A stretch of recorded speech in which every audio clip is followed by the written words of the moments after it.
सभी को नमस्कार, सभी को राम राम, सभी को दिल की गहराइयों से प्रणाम। पहली बार आपके सामने आया हूँ फेस टू फेस, तो थोड़ा नर्वस हूँ कि क्या बोलूँ क्या नहीं बोलूँ। परंतु कोई ना, आप लोगों ने इतना प्यार दिया है, आप लोगों का जितना मतलब शुक्रिया अदा करना चाहो उतना ही कम है, क्योंकि आप लोगों ने 20,000 सब्सक्राइबर इतने कम टाइम में कंप्लीट करा दिए। और आप लोगों को इतना अच्छा लगता है मेरा ब्लॉग कि मैं देखता हूँ कमेंट, बहुत सारे कमेंट आते हैं लोगों के। ब्लॉग आप लोगों को बहुत ज़्यादा पसंद आते हैं मेरे। और आप लोगों की एक शिकायत हमेशा रही है मुझसे कि मैं फेस नहीं दिखाता हूँ, तो उस चीज़ के बारे में भी चर्चा करूँगा, पूरी चीज़ आपको समझाऊँगा क्या रीज़न है क्या रीज़न नहीं है। तो सारे कमेंट मैंने लिख चुका हूँ इस कॉपी पे, और नॉर्मली सारे कमेंट मुझे पता है कि क्या क्या आप पूछते हो, तो देखने की भी आवश्यकता नहीं पड़ेगी। तो एक एक करके सारी चीज़ें आपकी डिस्कस करेंगे, जो भी चीज़ आप पूछते आ रहे हो अब तक, मतलब एक सब्सक्राइबर से लेके 1,000 20,000 सब्सक्राइबर तक। तो सारी चीज़ें आज आपको बताऊंगा कि यूपीएससी एस्पिरेंट की लाइफ कैसी होती है, कि बाहर रहना कितना कठिन होता है, क्या क्या खर्चा आते हैं, तैयारी को कैसे स्टार्ट करते हैं, और मतलब जो भी चीज़ें होती हैं सारी आज डिस्कस करेंगे। तो आज का जो वीडियो है बहुत ही इम्पोर्टेंट होगा आप लोगों के लिए, मेरे लिए तो है ही इम्पोर्टेंट, क्योंकि आज पहली बार आया हूँ वीडियो पे आपके सामने फेस टू फेस। तो मैं भी थोड़ा मतलब नर्वस हूँ, परंतु अंदर से खुशी भी है कि एक बार मुलाकात होगी आपसे। और आधा फेस तो आपके सामने रिवील हो ही गया है। और बहुत सारे लोगों के कमेंट भी रहते हैं कि मतलब क्या आपके फेस पर पिंपल हैं या कोई दाग धब्बे हैं या कोई भी ऐसी चीज़ है। तो मैं आपको बता दूं, मेरे चेहरे पे कोई ऐसी चीज़ नहीं है, मतलब बिल्कुल क्लियर है। मेरा कोई चेहरा छुपाने का ये रीज़न बिल्कुल भी नहीं है कि मेरे चेहरा चेहरा कोई मतलब दाग धब्बे हैं या कोई भी ऐसी चीज़ है, क्या चेहरा ख़राब है, ऐसा कुछ नहीं है। ईश्वर की कृपा से, परमात्मा की कृपा से बहुत अच्छा हूँ, और आप लोगों की दुआओं से भी बहुत अच्छा हूँ। तो सारी चीज़ें आपको बताऊंगा आज। तो जो भी क्वेश्चन है मैंने इस कॉपी पे लिख लिए हैं, और वैसे नॉर्मली मुझे पता है कौन कौन सी चीज़ें आप पूछते हो, अक्सर पूछते हुए आ रहे हो, तो इसमें ज़्यादा देखने की आवश्यकता नहीं पड़ेगी। तो सबसे पहले स्टार्टिंग अपने इंट्रोडक्शन से करते हैं। तो दोस्तों, मेरा नाम रोहित बघेल है। मैं उत्तर प्रदेश राज्य के बरेली डिस्ट्रिक्ट के एक छोटे से गाँव से बिलोंग करता हूँ। नॉर्मल फैमिली से बिलोंग करता हूँ, और अभी मैं मथुरा में रह रहा हूँ। मथुरा में रहते हुए मुझे 1 साल हो चुका है, और यहीं पर मैं रूम लेके रहता हूँ, और यहीं से मैं अपनी कॉलेज भी कर रहा हूँ। पहला कमेंट है नंदिनी देवी का। उन्होंने पूछा कि यूपीएससी के बारे में आपने कब सोचा कि आपको यूपीएससी की तैयारी करनी है। तो दोस्तों, यूपीएससी के बारे में कोई ऐसा नहीं था कि मैंने बचपन से सोच रखा था कि मुझे यूपीएससी का एग्ज़ाम देना है या आईएएस ही बनना है। 6 क्लास से सोच रखा था। जैसे टीचर्स लोग पूछते हैं ना क्लास में कि आपको बड़े होकर क्या बनना है, तो लोगों के हाथ उठते हैं डॉक्टर बनना है, इंजीनियर बनना है, टीचर बनना है। आईएएस के तो बहुत ही कम उठते हैं। पहले नॉलेज भी मुझे इतनी नहीं थी, 6 क्लास में तो कोई नॉलेज नहीं थी कि डीएम या आईएएस क्या होता है। और आईएएस की और डीएम की नॉलेज अगर सही बताऊं तो मुझे 10th क्लास में पता चला। पहले मैं यही सोचता था कि रेलवे की नौकरी करनी है। पहले रेलवे की नौकरी का बहुत ज़्यादा ट्रेंड रहता था, अभी भी है, परंतु पहले ज़्यादा था। तो कहते थे कि भाई रेलवे की नौकरी करनी है, वही सबसे अच्छी होती है और सबसे बड़ी भी होती है। लोको पायलट जो होते हैं, ट्रेन के ड्राइवर, उसकी मतलब जॉब की उसकी तैयारी करनी है। परंतु जैसे ही क्लास बढ़ती गई उसके बाद सपना है वो भी चेंज हो गया। उसके बाद सोचा कि भाई इससे भी बड़ी जॉब होती है। मैं सोचता था कि जो आईएएस होते हैं वो बहुत रुपए वाले होते हैं, वो जो बड़े लोग होते हैं वही तैयारी करते हैं। हम जैसे मिडिल फैमिली वाले तैयारी नहीं कर सकते। परंतु जब टीचर्स से पूछा, अपने जहाँ कोचिंग पढ़ने जाता था, कि ये सर ये क्या क्या चीज़ होती है, तो उन्होंने बड़ी डिटेल्स में समझाया कि यहाँ रुपए का मैटर नहीं होता, यहाँ मेहनत काम करती है, यहाँ पर मेहनत बहुत करनी पड़ती है यूपीएससी के लिए। फिर मैंने अपने मन में सोचा कि भाई मेहनत से तो मैं कभी डरा ही नहीं हूँ, मेहनत चाहे मुझसे कितनी भी करवा लीजिए। और पढ़ाई में मेरा हमेशा से इंटरेस्ट रहा है, हमेशा मुझे नई नई चीज़ें सीखने का, नई नई चीज़ें जानने का हमेशा इंटरेस्ट रहा है। मैं 10th क्लास में हूँ, चाहे 12th में हूँ, चाहे 9th में हूँ, हमेशा से मैंने टाइम टेबल बनाए हैं, टाइम टेबल को फॉलो किया है। हमेशा से टाइम टेबल रखता था, 10 10 मतलब 10 10 11 11 घंटे का। वो अलग बात है कि फॉलो नहीं कर पाता था, पढ़ कभी नहीं पाता था 10 11 घंटे अपनी मतलब 9th और 10th में। परंतु धीरे धीरे करके अपने फॉलो किया। उठ नहीं पाए तो दीदी से कह दिया कि इस टाइम पे उठा दिया करो। तो मतलब पढ़ाई का ट्रेंड बना रहा है आखिर से, मतलब रात में भी रात में मैंने सबसे ज़्यादा पढ़ाई की है। रात में तो ऐसा नहीं है कि मैं अभी यूपीएससी की तैयारी कर रहा हूँ तो रात में मैंने पढ़ना स्टार्ट किया। मेरा आखिर से नेचर रहा है। मैं जब 11th 12th में मैं 10th के एग्ज़ाम दिए थे, तभी मेरा एक नेचर रहता था कि दिन में सो जाता था। जैसे ही एग्ज़ाम दे के आया, दिन में सो लिया, उसके बाद रात में 9 बजे या 10 बजे उठ गया। उसके बाद पूरी रात पढ़ाई करता था, और सुबह के टाइम अपना एग्ज़ाम दे के आता था और खाना पीना खा के फिर सो जाया करता था। तो एक ये तैयारी का मेरा हमेशा से रहा है, इसलिए मुझे कोई प्रॉब्लम होती नहीं है। और आप लोग देखते भी हैं कि चेयर में मैं भी बैठा रहता हूँ 3 3 घंटे के लिए। और ऐसा नहीं है, पहले आदत नहीं थी चेयर पे बैठने की, परंतु जब से यहाँ पर आया हूँ यूपीएससी की तैयारी स्टार्ट की है, तो पहले आइडिया नहीं था, परंतु अब यहाँ पर बैठते बैठते अब तो खैर आदत हो गई है 3 3 घंटे की बैठने की। तो अब मेरी ऐसी आदत हो गई है कि मुझ पे खाट पे बैठ के या बेड पे बैठ के नहीं पढ़ा जाता, ओनली अब मुझे चेयर चाहिए हर समय, चेयर पे बैठ के ही मेरी पढ़ाई होती है। तो अब मैं कंफर्टेबल जो है ट्रेन उस चेयर पर ही होता हूँ, इसलिए मुझे कोई दिक्कत नहीं होती, 3 घंटे नॉर्मली पढ़ लेता हूँ मैं आराम से। और एक क्वेश्चन आपका रहता है कि हमें कोई एक ऐसी बुक्स बताइए एनसीईआरटी में, जिससे हमारी एनसीईआरटी में जो सब्जेक्ट्स होती हैं वो सारी एक ही बुक से कवर हो जाए, हमें अदर बुक्स ना देखनी पड़े। तो इसके लिए मैं आपको एक बुक दिखाना चाहूँगा, सीधे चलते हैं अपने टेबल पर और आपको वो बुक दिखाते हैं जो तैयारी के लिए ज़रूरी है। हेलो दोस्तों, ये जो बुक मेरे आप हाथ में देख रहे हैं ये है दोस्तों दिशा पब्लिकेशन की history and art and culture की बुक, वो भी पूरी एनसीईआरटी पर बेस्ड है। ये objective and subjective question bank है फॉर यूपीएससी और स्टेट पीसीएस प्रीलिम्स और मेंस दोनों तरह के एग्जाम के लिए है। इस बुक की मैं खासियत आपको बताता हूँ, इसमें 6 से लेकर 12 तक की ओल्ड एंड न्यू एनसीईआरटी के क्वेश्चन को इसमें शामिल किया गया है। इसमें 4 यूनिट हैं, जैसे आप देख सकते हैं। पहली यूनिट है ancient Indian history, second unit है मेडिवल इंडियन हिस्ट्री, और थर्ड यूनिट है मॉडर्न इंडियन हिस्ट्री, और फोर्थ यूनिट है वो है इंडियन आर्ट एंड कल्चर। इस बुक में टोटल 20 चैप्टर्स हैं, 1200 प्लस एमसीक्यू हैं और 100 प्लस सब्जेक्टिव क्वेश्चंस हैं। साथ ही इस बुक के जो फीचर्स हैं वो आपको बता देता हूं। जैसे पहला फीचर्स है chapter wise NCERT based MCQ for prelims के लिए। सेकंड फीचर्स है unit wise past and practice MCQ for prelims के लिए। और तीसरा फीचर्स है unit wise NCERT past and practice question for mains exam के लिए। तो इन सारी चीज़ों को इस बुक में कवर किया गया है। साथ ही इसमें cover all important concept for NCERT, मतलब एनसीईआरटी के जितने भी इंपोर्टेंट कॉन्सेप्ट हैं वो सभी इस बुक में मिलेंगे। इसी तरह की 5 बुकों का सेट मतलब ये दिशा पब्लिकेशन प्रोवाइड करती है, जैसे आप ऊपर देख रहे होंगे। और साथ ही दूसरी बुक मेरे पास है, ये है देख रहे हैं इंडियन पॉलिटी की, उसमें भी इसी में सेम फीचर्स हैं। इन सभी बुकों का लिंक मैं आपको डिस्क्रिप्शन में दे दूंगा, आप इन्हें वहां से इजीली परचेज कर सकते हैं और अपने घर पर आसानी से मंगा सकते हैं। तो बढ़ते हैं अपने नेक्स्ट क्वेश्चन की तरफ। नेक्स्ट कमेंट है अनुराग सिंह का, उन्होंने पूछा है मुझसे सुबह उठा नहीं जाता है, रात पढ़ाई करना ठीक है क्या? देखो, ऐसा नहीं है कि हर किसी का नेचर, किसी का रात में उठने का होता है तो किसी का दिन में उठने का होता है, किसी का दोनों में उठने का होता है। तो सुबह के टाइम प्रॉब्लम होती है, हर किसी को होती है, और ठंडों में तो भाई सबसे ज़्यादा प्रॉब्लम होती है, उठने का मन ही नहीं करता। अगर एक बार सो गए रजाई में, मतलब गर्म पड़ गए, फिर भाई उठने का मन नहीं करेगा, फिर भी मतलब उठना तो पड़ता है। तो उठने में प्रॉब्लम होती है, अब धीरे धीरे करके अगर कोशिश करोगे तो सारी चीज़ें हो जाती हैं। अलार्म लगाइए, एक अलार्म से काम नहीं चलता, फ़ोन में भी लगाइए, अपनी वॉच है उसमें भी लगाइए, तो परेशान होगे तो उठ जाओगे। और अलार्म जब भी लगाओ ना तो अपने पास मत रखो उसे, अपने से दूर रखो कि आपको उठकर बंद करना पड़े उसे, क्योंकि हमारे पास रख लेते हैं अपने पास, तो जब भाई नींद डिस्टर्ब होती है तो पकड़ लिया फ़ोन, उसका बंद कर दिया और फिर से सो गए। तो दूर रखिए, जब उसे उठ बंद करने जाओगे तो अपने आप उठ जाओगे। तो धीरे धीरे करके हैबिट बनती है भाई, हर एक बार में तो किसी को नहीं उठा जाता, अपनी मतलब नींद खराब तो कोई नहीं करना चाहता, पर तो पढ़ाई करनी है तो भाई ये सब काम करने पड़ेंगे। नेक्स्ट कमेंट है स्नेहा वर्ल्ड का, उन्होंने पूछा है भैया आप कॉलेज में कितने दिन जाते हो? देखो, कॉलेज में रेगुलर तो खैर मैं नहीं जाता हूँ, मान लीजिए अगर 1 हफ्ते में 7 दिन में से मैं 4 बार चला जाता हूँ कॉलेज घूमने के लिए, ज़्यादा इंपॉर्टेंट होता है तब। वैसे खैर ज़्यादा नहीं जाता, अपनी तैयारी करता हूँ अपने रहकर यहाँ पर। कभी मतलब ज़्यादा इंपॉर्टेंट होता है तो जाना ही पड़ता है, इतना तो चक्कर लग ही जाते हैं, 3 से 4 दिन तो लग ही जाते हैं चक्कर। नेक्स्ट कमेंट है प्रियंका कुमारी का, उन्होंने पूछा है कि आपके एवरी डे का स्टडी टाइम अलग अलग रहता है। देखो, स्टडी टाइम का देखो ऐसा है, आपने देखा भी होगा, कहीं मैं 3 बजे उठाऊँ तो कभी 2 बजे उठाऊँ रात में। तो मैं आपको बता देता हूँ, जिस टाइम मैं कॉलेज जाता हूँ उस दिन का जो मेरा टाइम है, रूटीन है, वो अलग रहता है। और जिस दिन मैं कॉलेज नहीं जाता उस टाइम मेरा जो रूटीन है वो अलग रहता है। और ऐसा नहीं है कि मेरा अगर मैं 3 बजे उठ रहा हूँ या मैं 4 बजे उठ रहा हूँ तो मेरा कोई टाइम अलग अलग रहता है। मेरा मुख्य उद्देश्य रहता है टारगेट, मेरे टारगेट क्या है। जब मैं सोता हूँ ना तो अपने सारे टारगेट अपने लिख के सोता हूँ कि मुझे नेक्स्ट डे क्या क्या करना है, ये सारी चीज़ें कवर करनी है। टाइम में भले ही 3 बजे उठूँ चाहे मैं 4 बजे उठूँ, परंतु जो टारगेट होते हैं ना, जो मैं डेली कंप्लीट करते हुए आ रहा हूँ वो डेली ही कंप्लीट करता हूँ, उसमें कोई कमी नहीं रहती मेरी। तो नींद में थोड़ा आगे पीछे हो जाता है, उससे कोई फ़र्क नहीं पड़ता, परंतु कॉलेज भी जाना होता है, उसी के अनुसार सारी चीज़ें होती हैं। ज़रूरी नहीं है कॉलेज जा रहे हैं आप तो आपका टाइम वेस्ट नहीं होगा, टाइम भी वेस्ट होगा। तो उस टाइम को मैनेज करने के लिए रात में भी पढ़ना पड़ता है, और टाइम जो है चेंज होता रहता है। तो कॉलेज की वैसे टाइम चेंज होते हैं, वैसे कोई टाइम टेबल मेरा चेंज ऐसा नहीं होता। नेक्स्ट कमेंट है KM मीनाक्षी का, और ये कमेंट बहुत सारे लोगों का रहता है, बहुत सारे लोगों का कमेंट आए हैं कि तैयारी को कैसे स्टार्ट करें, यूपीएससी की तैयारी को स्टार्ट करने का सही तरीका क्या है।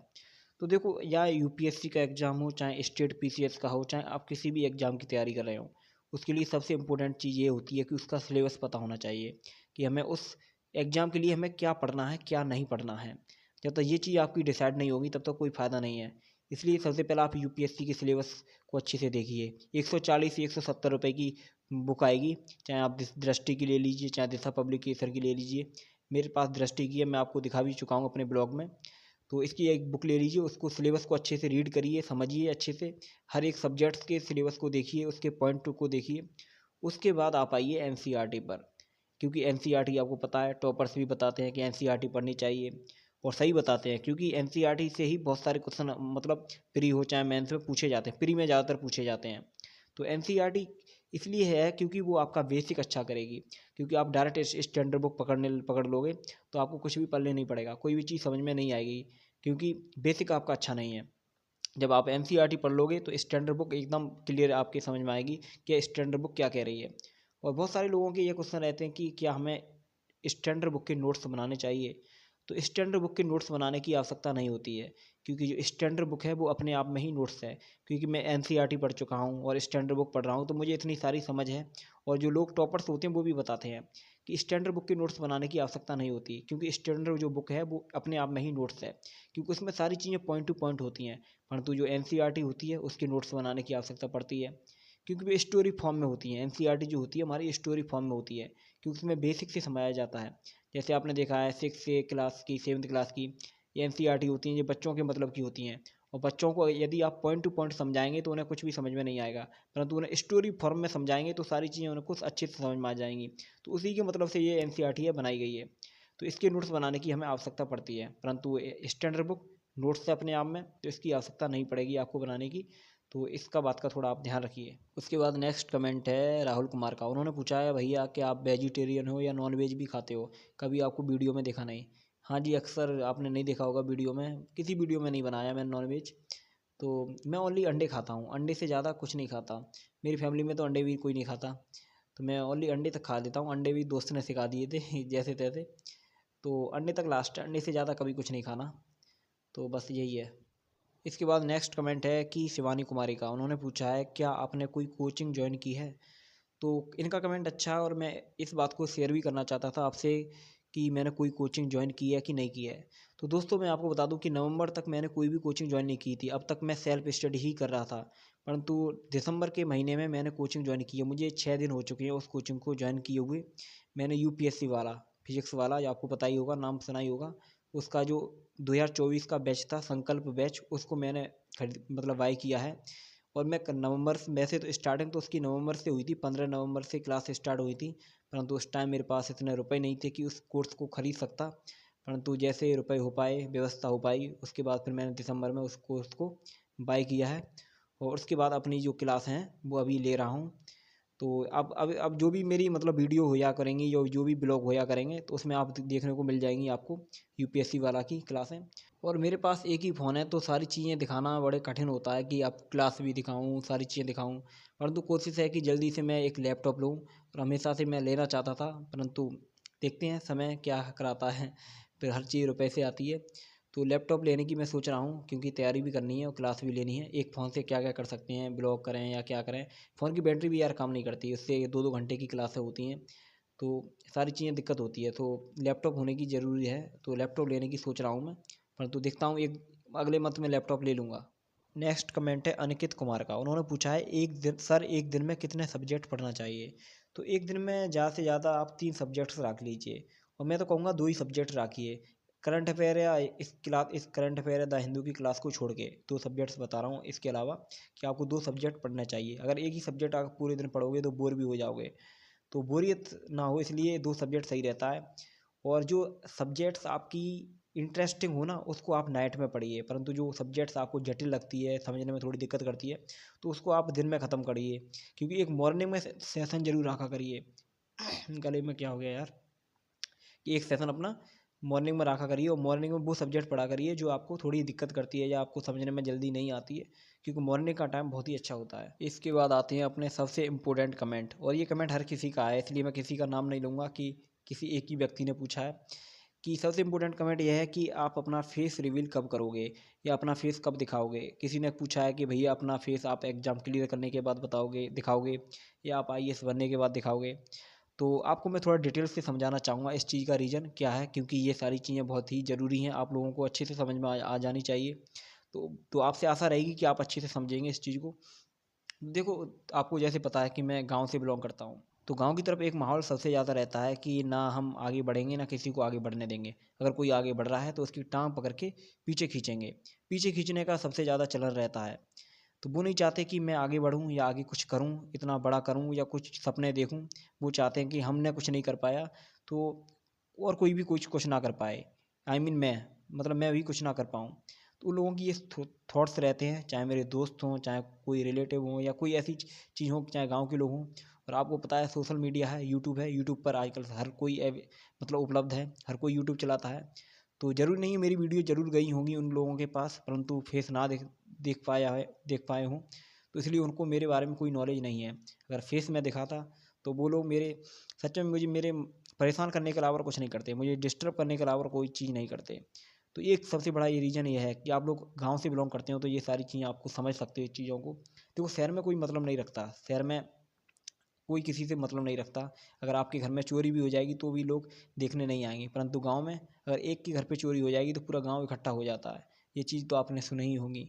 परंतु मैं ये नहीं कह रहा हूँ कि हर किसी के गाँव की तरफ का माहौल एक ही जैसा है, परंतु मैं अपने तरफ का माहौल बता रहा हूँ कि मेरी तरफ का माहौल कुछ इस तरह का है। तो इसलिए मैं ये सारी चीज़ें बचता हूँ इन चीज़ों से कि मेरे बारे में किसी को ना पता चले। और मैं आप लोगों से भी कहूँगा कि अगर कोई भी सपना देखा है तो किसी को मत बताइए कि मैं क्या कर रहा हूँ, किस चीज़ की तैयारी कर रहा हूँ, क्योंकि लोग नाक में दम करने में कोई कसर नहीं छोड़ते हैं। वो नहीं चाहते कि आप आगे बढ़ें या कुछ भी आगे कुछ करना चाहें। तो जो लोग गाँव से होंगे वो मेरी बात को अच्छे से समझ जाएँगे इस बात को। और मेरा बिल्कुल भी ऐसा उद्देश्य नहीं है कि मैं आपको फेस नहीं दिखाना चाहता। फेस दिखाऊँगा, मैं आपको अभी गारंटी देता हूँ, आप लोगों से मिलूँगा अभी, आपसे बिल्कुल फेस टू फेस मिलूँगा। परंतु उस समय को आ जाने दीजिए, वो समय जल्द ही आएगा। कोशिश कर रहा हूँ, मैं मेहनत करता रहा हूँ, कर भी रहा हूँ मेहनत। वो जल्दी से वो टाइम आएगा कि मैं आपको अपना फेस दिखा पाऊँ और आप लोगों से मिल पाऊँ। तो उस टाइम का थोड़ा इंतज़ार कर लीजिए। और आप यूपीएससी के एस्पिरेंट हो तो आप में तो धैर्य तो होना ही चाहिए। तो धैर्य के साथ उस समय का इंतज़ार करिए।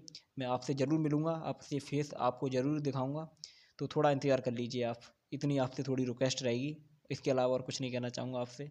और ऐसा बिल्कुल भी नहीं है कि फेस नहीं दिखा रहा हूँ तो आपको मैं मोटिवेट नहीं करूँगा, आपको पूरी तरह से मोटिवेट करूँगा, आपको पूरी तरह से यूपीएससी की टिप्स दूँगा, पूरी यूपीएससी के लिए आपको गाइड करूँगा। जो चीज़ मैं पढ़ रहा हूँ, जो चीज़ें हैं, सारी जर्नी आपके साथ शेयर करूँगा, पूरी जर्नी आपके साथ शेयर करूँगा कि तैयारी कैसे करनी चाहिए, कैसे नहीं करनी चाहिए, कि हिंदी मीडियम में क्या क्या प्रॉब्लम आती हैं। सारी प्रॉब्लम को फेस करेंगे, मिलकर फिर फेस करेंगे। तो ये ऐसा बिल्कुल भी ना समझें। तो आपको पूरी तरह से मोटिवेट करूँगा, आपको कभी भी डीमोटिवेट नहीं होने दूँगा, ये मेरी ज़िम्मेदारी है। तो इतना थोड़ा भरोसा रख लीजिए अपने रोहित भाई पर।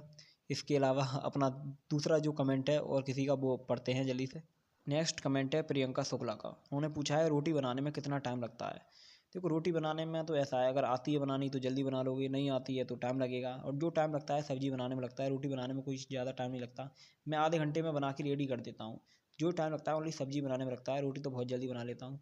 और अकेला हूँ मैं तो कितनी बनानी है मुझे, अकेला बंदा कितना खाएगा, तो उसी के अनुसार टाइम ज़्यादा नहीं लगता। तो नेक्स्ट कमेंट है राम कुमार लहरे ने कि करंट अफेयर की तैयारी कैसे करें। बहुत ही अच्छा क्वेश्चन उन्होंने पूछा है कि करंट अफेयर की तैयारी कैसे करें। और लोगों में ये भी क्वेश्चन रहता है कि करंट अफेयर कितनी साल का आता है, कितनी साल का तैयार करना चाहिए। तो आप करंट अफेयर 1.5-2 साल का यहाँ तक का तैयार कर लीजिए, इससे ज़्यादा करंट अफेयर तैयार करने की आवश्यकता नहीं है। कभी कभी तो क्वेश्चन ऐसे होते हैं कि 3 साल का भी पूछ लेते हैं, इसका मतलब ये नहीं कि हमें 3 साल की करंट अफेयर तैयार करनी है। 2 साल का करंट अफेयर आपके लिए सफिशेंट रहेगा। 2 साल की करंट अफेयर की आप तैयारी कर लीजिए। इसके अलावा अगर आपको करंट अफेयर की तैयारी करनी है तो जैसी कोचिंग इंस्टीट्यूट है, जैसे दृष्टि है, ये अपनी वेबसाइट पर डेली करंट अफेयर अपडेट करते हैं, वहाँ से आप अपनी करंट अफेयर की तैयारी कर सकते हैं। इसके अलावा इनकी मैगजीन भी आती है, या दृष्टि की आती है मंथली मैगजीन जो होती है करंट अफेयर की, उससे भी आप तैयारी कर सकते हैं। इसके बाद आती है न्यूज़पेपर। न्यूज़पेपर कौन सा पढ़ना चाहिए। इंग्लिश में तो आपको पता है द हिंदू है, इंडियन एक्सप्रेस है। हिंदी मीडियम में कौन सा बेस्ट है। देखो, हिंदी मीडियम में दैनिक जागरण, राष्ट्रीय संस्करण, ये बेस्ट है। इसके अलावा और कोई भी न्यूज़पेपर नहीं है। हिंदी मीडियम में कहा जाए तो यही द हिंदू है हिंदी मीडियम के लिए। द हिंदू, वो दैनिक जागरण, राष्ट्रीय संस्करण। वैसे अगर और वैसे आपको पता है यूट्यूब है, यूट्यूब पर बहुत सारे ऐसे यूट्यूब चैनल हैं जहाँ पर द हिंदू के वो हिंदी में एक्सप्लेन किया जाता है और आपको द हिंदू न्यूज़पेपर को ही अच्छे से पढ़ाया जाता है। तो उसको भी आप देख सकते हैं, अच्छे से फॉलो कर सकते हैं। तो ये सारी चीज़ें हैं करंट अफेयर की तैयारी करने की। परंतु कोई भी चीज़ करिए, एक चीज़ फॉलो करिए, ऐसा नहीं कि सारी चीज़ें फॉलो करने लगे। न्यूज़पेपर की हैबिट जरूर डालिए। न्यूज़पेपर इसलिए ज़रूरी है क्योंकि इससे आपके थॉट्स डेवलप होंगे। इससे ये मतलब नहीं है कि न्यूज़पेपर नहीं, पढ़ रहे, हम वैसे ही मंथली मैगजीन ले लेंगे, उससे तैयारी कर लेंगे। नहीं, न्यूज़पेपर बहुत ज़रूरी है। थॉट्स जब तक डेवलप नहीं होंगे तब तक मेंस में आंसर राइटिंग करना बहुत ही कठिन हो जाएगा। मेंस में क्वेश्चन लिखना भी बहुत मतलब कठिन हो जाएगा, क्योंकि जब तक थॉट्स डेवलप नहीं होंगे तब तक मेंस में आंसर राइटिंग आप नहीं कर सकते, कोई भी चीज़ नहीं लिख सकते, किसी भी क्वेश्चन का आप आंसर नहीं दे सकते। तो ये चीज़ है, न्यूज़पेपर इसलिए इंपॉर्टेंट होता है, हर कोई बताता भी है, टॉपर्स भी बताते हैं। तो न्यूज़पेपर को ज़रूर अपनी डेली रूटीन में रखिए आप। नेक्स्ट कमेंट है अर्पिता जांगड़ के नाम से चैनल है, नाम है उनका। उन्होंने पूछा है यूपीएससी के अलावा भी प्लान बी लेकर चलो, कोडिंग वगैरह सीख लो, 20-25 लाख का पैकेज मिलेगा। ये लिखा है उन्होंने। पहले तो आप लोगों के मतलब इंस्टाग्राम पर भी एक भाई से बात हुई थी, उन्होंने भी कहा था कि आपका प्लान बी क्या है। देखो मैं आपको बता देता हूँ प्लान बी कब होना चाहिए, प्लान बी होने का क्या मतलब है। देखो प्लान बी वो लोग रखते हैं, जैसे पहले कहा जाता है कि plan B is a loser, जो लोग मतलब हार मानते हैं या कमज़ोर होते हैं वो लोग प्लान बी रखते हैं। परंतु कुछ लोगों का कहना भी होता है कि प्लान बी होना भी चाहिए। तो मैं आपको बता देता हूँ प्लान बी कब होना चाहिए। देखो अगर आप स्टार्टिंग कर रहे हैं, आपने एक भी अटैम्प्ट नहीं दिया है, तो आपको नहीं सोचना है कि प्लान बी क्या है। परंतु प्लान बी वो लोग सोचते हैं जो अटैम्प्ट दे चुके हैं, या उनके पास लास्ट अटैम्प्ट बचा है, या उनकी एज निकल चुकी है, उनके पास इतनी एज नहीं है कि मतलब कन्फर्म है कि मतलब उनका सिलेक्शन हो या ना हो। तो वो लोग आगे सोच लेते हैं कि प्लान बी होना चाहिए। परंतु आप स्टार्टिंग कर रहे हैं और स्टार्टिंग से ही आप सोच लेते हैं कि प्लान बी मेरा ये है, तो आप पूरी तरह से उसमें मेहनत नहीं कर सकते, क्योंकि आपने पहले से ही आपका ध्यान जो है दो जगह बढ़ चुका है कि मैं ये नहीं कर पाऊंगा तो ये तो कर ही लूँगा। तो ऐसा नहीं है, आपको पूरी तरह से फोकस करना है, प्लान बी नहीं रखना है। प्लान बी उन लोगों के लिए है जो मतलब अटैम्प्ट एक आध रह गया है, उनके पास अब ऑप्शन नहीं है उनके पास कोई भी, तो प्लान बी सोच सकते हैं। परंतु आपने तो स्टार्टिंग की है, आप पहले से ही प्लान बी रख लोगे तो ये तो गलत चीज़ है। इसलिए मेरा कोई प्लान भी नहीं है, मैं अभी ओनली यूपीएससी है और यूपीएससी पे ही फोकस करूँगा, और इसी में मुझे सक्सेस करनी है। प्लान बी क्यों रखना मुझे, तो प्लान बी मेरा कोई भी नहीं है।